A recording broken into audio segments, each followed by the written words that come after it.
Hello guys, আসসালামু আলাইকুম। সবাইকে স্বাগতম আমার পেজের পক্ষ থেকে। তো আজকে আমি আপনাদেরকে দারুণ একটি ভিডিও এবং টেকনিক শিখিয়ে দেব, যা দিয়ে আপনারা আপনাদের ফেসবুকের একটি দারুণ কৌশল শিখে যাবেন। আর সেটি হচ্ছে আপনাদের ব্যাংক অ্যাকাউন্ট পরিবর্তন করা। আপনারা আপনাদের ফেসবুকের ব্যাংক অ্যাকাউন্ট পরিবর্তন করতে চাইলে অবশ্যই এই ভিডিওটি সম্পূর্ণভাবে দেখবেন। দেখলে আপনি নিজেই আপনার মোবাইল থেকে ব্যাংক অ্যাকাউন্টটি পরিবর্তন করতে পারবেন। তো যে কোনো কারণে আপনাদের ব্যাংক অ্যাকাউন্ট পরিবর্তন করা হতে পারে। যেমন আমার একটি সমস্যা হয়েছিল, ব্যাংক অ্যাকাউন্টে ইসলামী ব্যাংকের অ্যাকাউন্ট ছিল। তো ইসলামী ব্যাংকের অ্যাকাউন্টটা আমি ক্লোজ করে দিয়েছি, যার কারণে এখন আর ওই ব্যাংকে পেমেন্টটা নিব না। আমি নিব হচ্ছে ডাচ বাংলা ব্যাংকে। তো এটা আপনি কিভাবে করবেন আমি আপনাদেরকে সম্পূর্ণ প্রসেসটা দেখাই দেবো ইনশাআল্লাহ। আপনারা যে কোনো কারণে ব্যাংক অ্যাকাউন্ট পরিবর্তন হতে পারে, সেই ক্ষেত্রে এই ভিডিওটি সম্পূর্ণভাবে দেখবেন।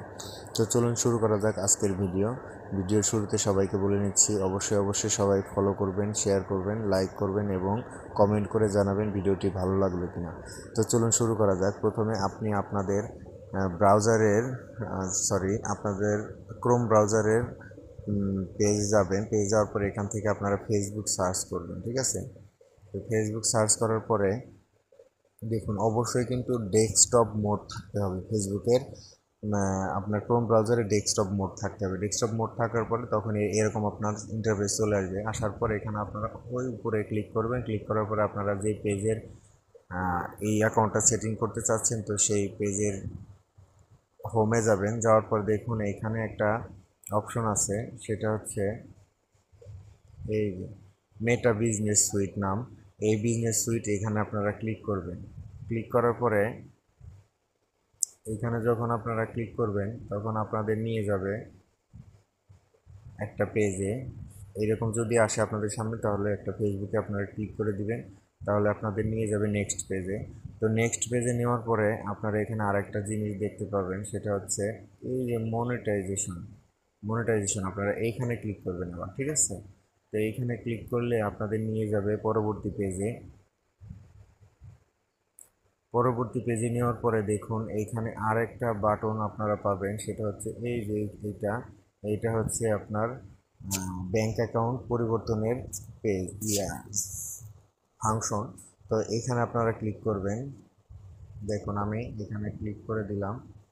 ক্লিক করে দেওয়ার পরে এখন আমাকে নিয়ে আসলো আরেকটা সেটিংসে, সেটা হচ্ছে এই যে এই সেটিংসটাতে আপনারা ক্লিক করবেন, ঠিক আছে? তো এই সেটিংসটাতে ক্লিক করার পরে আপনাদের নিয়ে যাবে মূল পেজে, ঠিক আছে? তো দেখুন আমি আমার এই সেটিংসটাতে ক্লিক করলাম। এই যে দেখুন এখানে আপনাদের মূল পেজে নিয়ে এসছে। এখন এই যে হচ্ছে এডিট পে আউট মেথড, আপনারা এখান থেকে পে আউট মেথডটা এডিট করতে পারবেন। তো চলুন দেখা যাক এখানে কি অপশন আছে, কিভাবে করবেন। তো আপনারা কী করবেন, এটাতে এডিটে ক্লিক করবেন। ক্লিক করার পরে দেখুন এখানে আপনার একটি কোড চলে আসবে, আপনার মোবাইল নাম্বারে একটি কোড আসবে। তো কোড আসার পরে আপনারা কি করবেন, সেই কোডটা এখানে পেস্ট করে দিবেন, ঠিক আছে? যেমন আমি আমার কোডটা এখানে নিলাম, নেওয়ার পরে এখানে পেস্ট করে দিয়ে কন্টিনিউতে চাপ দিলাম, ঠিক আছে? তো চাপ দেওয়ার পরে দেখুন এখানে চলে আসছে। তো এখানে কিছু নির্দেশনা দেওয়া আছে। To protect your account a 5-day hold will be placed if you update your payout method scheduled payout may be delayed. অর্থাৎ আপনি যদি কোনো একটা ব্যাংকের অ্যাকাউন্ট পরিবর্তন করেন বা কোনো কিছু এডিট করেন, তাহলে অবশ্যই 5 দিন পর্যন্ত আপনার অ্যাকাউন্টে পেমেন্ট হোল্ড করে রাখবে, ঠিক আছে? অর্থাৎ আপনার কিন্তু ইনকাম বন্ধ হবে না, শুধুমাত্র আপনার 5 দিনের জন্য আপনার পেমেন্টটা আটকে রাখবে।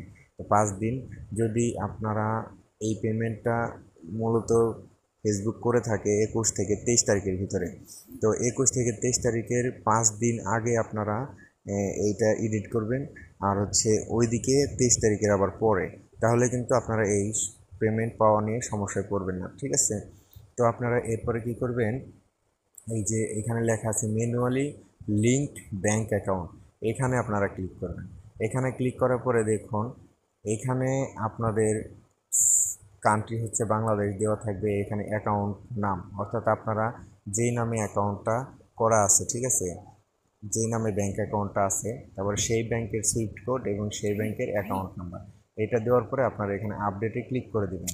যখন আপনারা আপডেটে ক্লিক করে দিবেন তখন কিন্তু আপনাদের সামনে এটা আপডেট হয়ে যাবে। ঠিক আছে, আপডেট হয়ে যাবে। এখানে আপনারা অ্যাকাউন্ট নাম্বার দিবেন, এখানে সুইফট কোড, এখানে অ্যাকাউন্ট হোল্ডার নেম, তো দেওয়ার পরে এটা আপডেট হয়ে যাবে। আপডেট হওয়ার পরে আপনাদের এইরকম একটি ইন্টারফেস চলে আসবে। সেটা হচ্ছে আমি অলরেডি একটু আগে আপডেট করেছি। দেখুন এখানে লেখা আসছে your earning are on hold, অর্থাৎ ওই যে 5 দিনের জন্য আমার আর্নিং মানে আর্নিংস বলতে আর্নিংটা হবে, কিন্তু শুধু পে আউটটা হোল্ড থাকবে। ঠিক আছে, তো এই কারণে আপনারা যারা এই যে এইটা পরিবর্তন করবেন, অবশ্যই পে আউটের 5 দিন আগে বা 7 দিন আগে করে নেবেন, সেক্ষেত্রে আপনাদের জন্য ভালো হবে। তো এই হচ্ছে প্রসেসটা, আশা করি সবাই বুঝতে পারছেন। আর হচ্ছে আপনারা এইটা কিন্তু সরাসরি ফেসবুক থেকে করা সম্ভব হয়, ঠিক আছে, করা যায় না সরাসরি ফেসবুক থেকে, কিন্তু এইটা করা যায় না, যার কারণে গুগল ক্রোম ব্রাউজারের সহায়তা নিতে হয় এবং সেখান থেকে কাজটি কমপ্লিটভাবে করা যায়। তো আশা করছি আপনারা সবাই বিষয়টি বুঝতে পেরেছেন, এবং যাদের কাছে ভিডিওটি ভালো লেগেছে অবশ্যই লাইক কমেন্ট শেয়ার করবেন। ভিডিওটি ভালো লাগলে অবশ্যই এই কাজগুলো করতে ভুলবেন না।